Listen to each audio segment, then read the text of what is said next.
Hi అండి. ఈరోజు శుక్రవారం కదండి. ఇదిగో అమ్మవారికి పులగం చేస్తున్నాను. అయితే దానికి కావాల్సింది ఏంటంటే ఒక గ్లాసు పెసరపప్పు, గ్లాసు బియ్యం 2 సార్లు కడిగేసుకొని బాగాను ఒక 8 గ్లాసులు వాటర్ వేసి ఇలాగ పొయ్యి మీద పెట్టండి. అలాగే చిటికెడు అది ఒక 10-15 మిరియాలు, కొద్ది చిటికెడు పసుపు వేసి మూత పెట్టండి. ఒకసారి కలిపేసి ఇప్పుడు స్టవ్ వెలిగించి పెట్టండి. ఇది ఉడికిపోద్ది. ఈలోగా మనము పోపు తయారు చేసుకుందాము. శుభదినమైన ఈ శుక్రవారము తల్లికి పెసరపప్పుతో చేసిన ఈ పుల్లగాన్ని సమర్పిస్తే ఎంతో మంచిదండి. మీరు కూడా ఇలాగే భక్తి శ్రద్ధ చేసి సమర్పించండి అమ్మవారికి.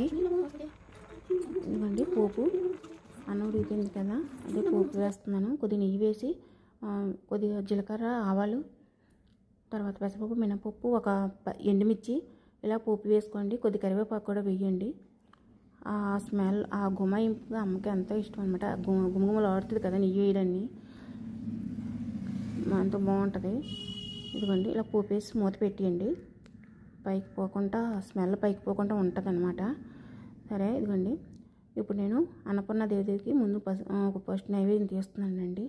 ఎందుకంటే మనకి అమ్మ అన్నపూర్ణమ్మ దేవి దయ్యం మన మీద ఉంటే మనకు అన్నీ ఉంటుందండి.